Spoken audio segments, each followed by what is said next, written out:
దేవునికి స్తోత్రాలు. మీ అందరికీ ప్రభువైన యేసుక్రీస్తు నామములో శుభాభివందనాలు. జీవంగల రాళ్ళు అనే ఒక అంశంతో నేను మీ ముందుకొస్తున్నాను. దేవుని యొక్క పరిశుద్ధ గ్రంథములో మరి జీవంగల రాళ్ళు అనే ఆ రాళ్ళు మరి కేకలు వేసే రాళ్ళు, మొరపెట్టే రాళ్ళు, వినగల రాళ్ళు, కండ్లు గల రాళ్ళు, విజయపు రాయి, దర్శనపు రాయి, దేవుని మాటలు రాయి, నీళ్ళిచ్చే రాయి. ఇన్ని రకాల రాళ్ళను గురించి మనము ధ్యానము చేసుకుందాము. దేవుని యొక్క పరిశుద్ధ గ్రంథములో లూకా సువార్త 19వ అధ్యాయము 40వ వచనంలో చూసినట్లయితే, ఆయన వారిని చూచి, వీరు ఊరుకుండిన ఎడల ఈ రాళ్ళు కేకలు వేయనని మీతో చెప్పుచున్నాను అంటున్నాడు. దేవునికి స్తోత్రాలు. మానవుడు దేవుణ్ణి మరి యేసుక్రీస్తు ప్రభువారు మరి అక్కడ ప్రభు పేరిట వచ్చు రాజుకు స్తుతింపబడును గాక అన్నప్పుడు ఏం జరుగుతున్నదంటే, అక్కడ కొద్దిమంది మరి అక్కడ కేకలు అంటే దేవుణ్ణి స్తుతించకుండా ఉంటున్న సమయాన్ని మనము చూడగలుగుతున్నాము. అయితే దేవుడు ఏమంటున్నంటే, వీరు ఊరుకున్న ఎడల అంటే అక్కడ పరిసయ్యులు ఏమంటున్నారంటే, నీ శిష్యులను గద్దింపుము అంటున్నారు. యేసుక్రీస్తు ప్రభువారు ఆ యొక్క పట్టణం వచ్చినప్పుడు పరిసయ్యులు యేసు ప్రభువారిని మరి ఏమంటున్నారంటే, అయ్యా నీ శిష్యులను మీరు గద్దించుమన్నప్పుడు యేసు ప్రభువారు ఏమంటుండంటే, వారు ఊరుకున్నట్లయితే మీ ముంగట ఉన్న రాళ్ళు కేకలు వేస్తాయి అని యేసు ప్రభువారు చెప్తున్నాడు. దేవునికి స్తోత్రాలు. అంటే రాళ్ళు కేకలు వేస్తాయి కానీ మానవుడు మాత్రము దేవుని స్తుతించని పరిస్థితిలో ఉంటున్నాడు అని ఈ మాటను బట్టి మనకు అర్థమవుతున్నది. కనుక రాళ్ళు, జీవంగల రాళ్ళు ఎలా పనిచేస్తున్నాయి అనేది మనం దేవుని యొక్క వాక్యములో గమనించినట్లయితే, హబక్కూకు గ్రంథము 2వ అధ్యాయము, హబక్కూకు గ్రంథము 2వ అధ్యాయము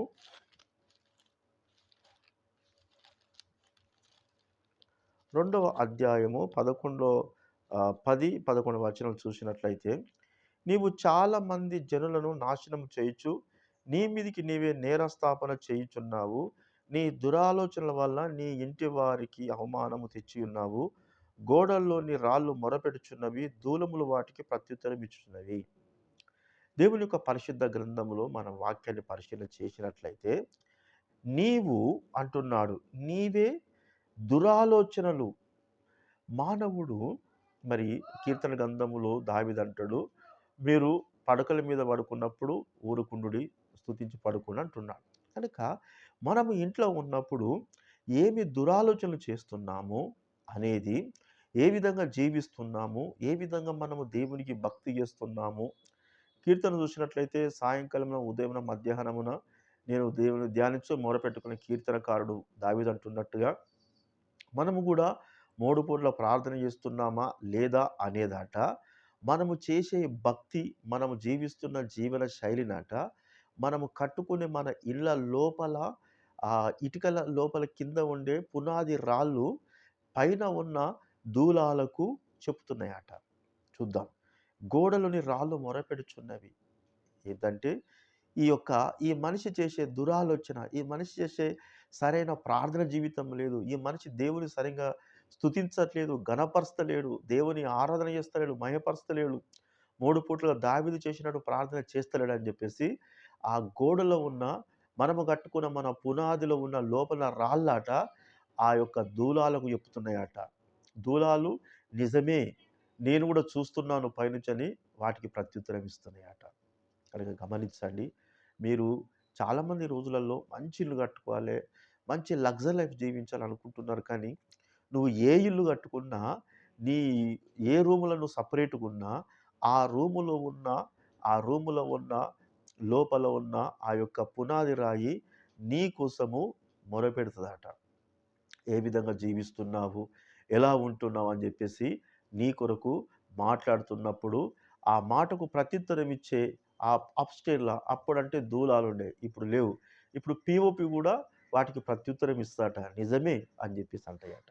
కనుక మనం ఏ విధంగా దేవునికి మరి కేకలు అంటే దేవుని స్తుతిస్తున్నాము అనేది దేవుడు మనల్ని అడుగుతున్నాడు. మనం దేవుని ఎంతైనా స్తుతించేవారం ఉన్నాం, ఘనపరచువారమై ఉన్నాం, మయపరచువారం ఉన్నాం. మనము ఏ విధంగా తప్పించుకోవడానికి వీల్లేదు.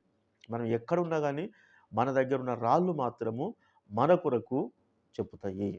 దేవుని యొక్క పరిశుద్ధ గ్రంథములో యెహోషువ గ్రంథము 24వ అధ్యాయాన్ని మనం గమనించినట్లయితే, యెహోషువ గ్రంథము 24వ అధ్యాయము 26వ వచనము. యెహోషువ గ్రంథం 24వ అధ్యాయము 26వ వచనం.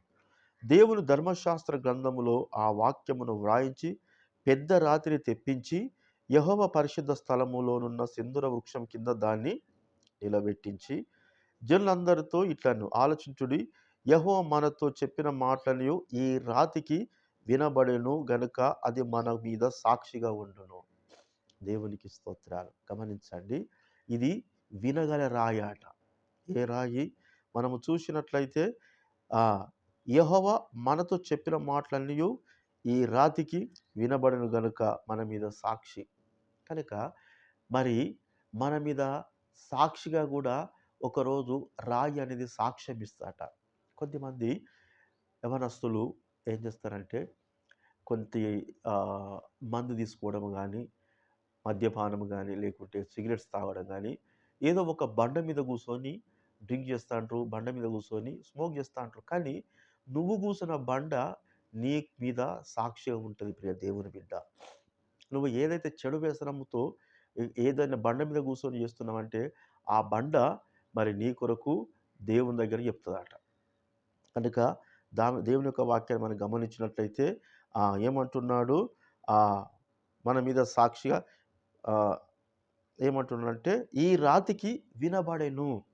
మనము ఏం మాట్లాడుకున్నా, ఎంత సీక్రెట్స్ అయినా, మన తోటి ఎవరు లేరు, మన మధ్యలో ఎవరు లేరు మనం అనుకుంటాం. కానీ మనము కూర్చున్న బండ ఏదైతున్నదో ఆ బండకు మనం మాట్లాడుకునేది వినబడుతుందట.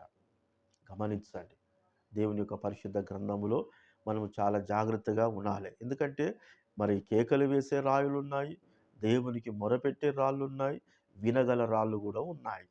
మూడవది జకర్యా గ్రంథము 3వ అధ్యాయము 9వ వచనములో కొన్ని మాటలు మనం ధ్యానం చేసుకుందాము. జకర్యా గ్రంథము 3వ అధ్యాయము 9వ వచనాన్ని మనం గమనించుదాం. యెహోషువ ఎదుట నేనుంచిన రాతిని తేరి చూడి, ఆ రాతికి 7 నక్షత్రములు ఉన్నవి. కనుక మనము మరి రాయిని చూసుకున్నట్లయితే, ఇంతకుముందు రాయి ఏంటిదట? కేకలు వేసే రాయి. రెండవది ఏంటిది? మొరపెట్టే రాయి. మూడవది ఏంటిది? వినగల రాయి. నాలుగవది ఏంటిదంటే ఆ రాతికి 7 నేత్రములు ఉన్నాయట, 7 కళ్ళు ఉన్నాయట. కనుక మన దగ్గర ఉన్న రాళ్ళను మనం చూసుకోవాలి. మనల్ని రాళ్ళే గమనిస్తూ ఉంటాయి. కనుక దేవుని యొక్క వాక్యాన్ని గమనించినట్లయితే ఈ రాతి అనేది యేసుక్రీస్తు ప్రభుకు సాదృశ్యము. ఆయన దృష్టికి కనబడే సృష్టి అంటూ ఏది లేదట. కనుక 7 నేత్రములున్న రాయి అంటే ఒక రాతికే 7 నేత్రములతోటి మనం ఎంతో క్షుణ్ణంగా మరి చూస్తున్నది. కనుక ప్రియ క్రైస్తవ జీవితం జీవిస్తున్న దేవుని బిడ్డ, నీ భక్తి ఏ విధంగా ఉంటున్నది అనేది మరి ఒకరోజు నీ దగ్గర ఉన్న రాయి నీ కొరకు సాక్ష్యం ఇస్తాట. నువ్వు ఎంత దూరం, ఎన్ని ప్రాంతాలకు పోయినా, ఎక్కడ పోయినా ఒక రాయి అనేది కంపల్సరీ ఉంటుంది. అది దేవుని యొక్క సృష్టి, దేవుడు సృష్టించాడు.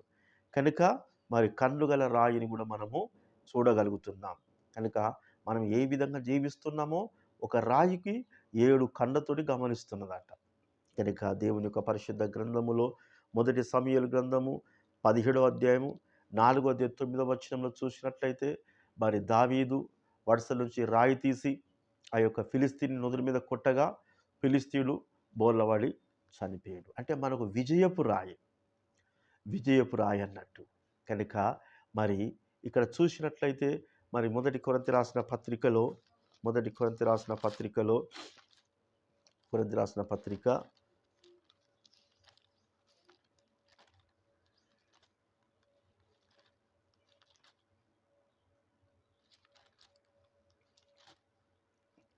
10వ అధ్యాయంలో చూసినట్లయితే అయితే 4వ వచనం, అందరూ ఆత్మ సంబంధాన్ని ఒకే పానం చేసిరి, ఏలయనగా తమను వెంబడించిన ఆత్మ సంబంధమైన బండను త్రాగిరి, ఆ బండ క్రీస్తే. కనుక దావీదు రాయితోటి అంటే విజయశీలుడైన క్రీస్తు ద్వారా ఆయన విజయం పొందుకోగలిగిండు. కనుక మరి జీవం గల రాళ్ళు అనే సబ్జెక్ట్లో మనం మాట్లాడుకుంటున్నాం కనుక దావీదుకు మరి దేవుడు ఒక రాయిగా ఉండి సహాయం చేశాడు. మరి అదే దేవుడు ఒక రాయిగా ఉండి మన మీద ఒక సాక్షిగా మరి ఒక రాయిని పెడుతున్నాడు. ఒక రాయిలాగా మరి కళ్ళు మరి 7 కళ్ళ ద్వారా చూస్తున్నాడు. కనుక మరి మన విశ్వాస జీవితంలో మనము ఎక్కడ పోయినా మనకంటూ దగ్గరలో రాయిలైతే ఉంటాయి. మనము ఎక్కడికి పోకున్నా గానీ మన ఇంట్లో కూడా కొన్ని రాళ్ళు ఉంటాయి. మన కట్టుకున్న ఇల్లు కింద పునాది రాళ్ళుంటాయి. ఆ రాళ్ళు దూలములు తప్పకుండా మన భక్తి జీవితాన్ని మాట్లాడుతా ఉంటాయి. మనం ఏ విధంగా జీవిస్తున్నామో అవి చెప్పుకుంటుంటా ఉంటాయి. కనుక దేవుని యొక్క వాక్యాన్ని గమనించినట్లయితే ఇంకొక రాయి కోసం మనం చూద్దాం. ఆదికాండము 28వ అధ్యాయము. ఆదికాండము 28వ అధ్యాయము.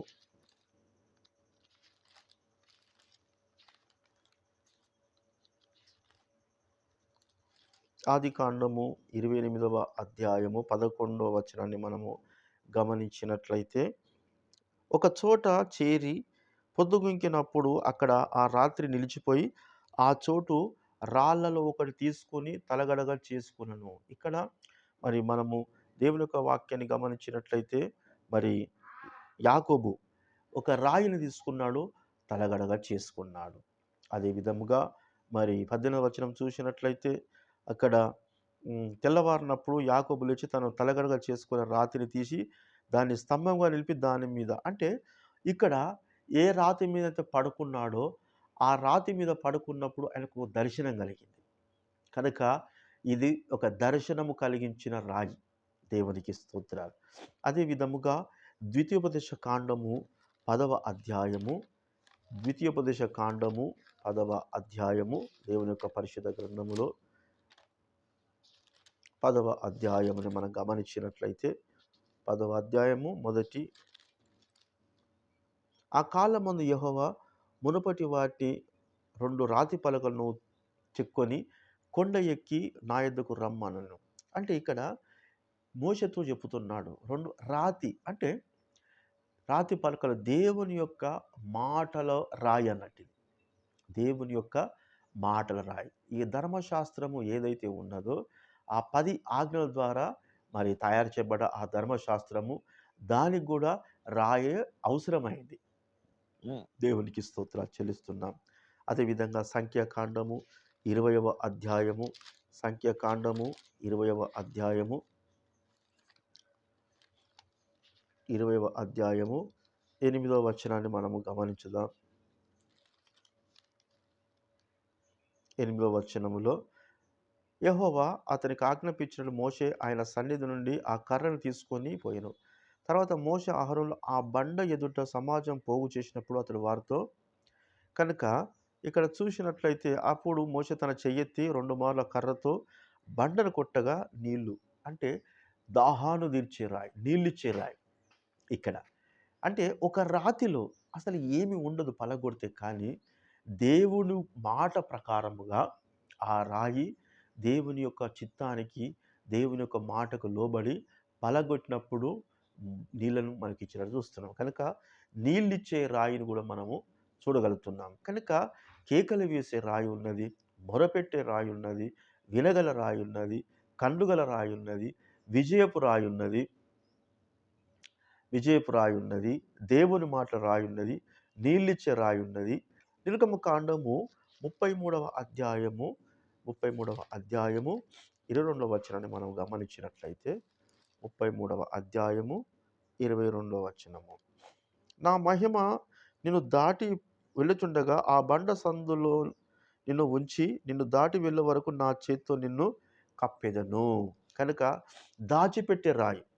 కనుక మోషేను మరి దేవుడు స్పష్టంగా మోషే మరి చూడకుండా ఆయన వెళ్ళిపోతున్నప్పుడు ఈ మోషేను తన చేతితోటి దాచిపెట్టిండు. కనుక నా చేత్తో నిన్ను కప్పెదను అంటున్నాడు. కనుక ఆయన బండ సందుల నుంచి వెళ్తున్నాడు. కనుక మనకు బైబిల్ గ్రంథంలో మరి దేవుని యొక్క పరిశుద్ధ గ్రంథం ఆ బండ క్రీస్తునట.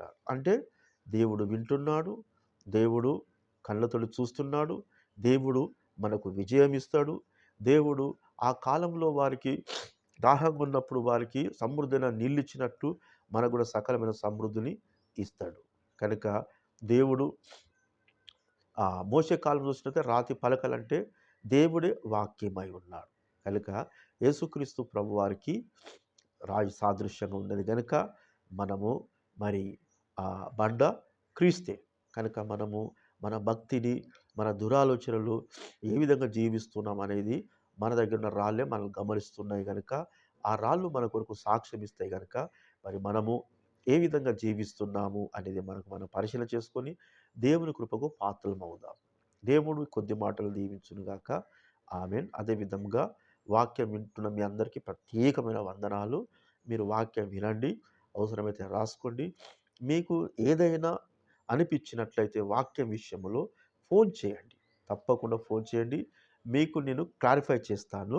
రెండోది ఏమిటంటే, మీరు కంపల్సరీ తెలుసుకోవాలనుకుంటే మా దగ్గరికి రావచ్చు. మా ఇంటికి మిమ్మల్ని ప్రేమతో ఆహ్వానిస్తున్నాము. వాక్యానికి సంబంధించిన డౌట్స్ ఏదైనా మీ హృదయంలోకి వస్తే అవి డౌట్ లాగా ఉంచుకోకండి. కనుక మీరు వాక్యమును పరిశీలన చేయండి, చూడండి. డౌట్ అనిపించినప్పుడు నన్ను నేరుగా ఫోన్ చేసి అడగండి. మా ఇల్లు మరి మీ అందరికీ దాదాపుగా కొద్దిమందికి తెలుసు కనుక ఆల్వేస్ ఎప్పుడైనా రావచ్చు. కనుక మరి ఈ కొద్ది మాటలు ప్రభు మన వినికిడిలో దీవించునుగాక. Amen. Thank you to all. Praise the lord.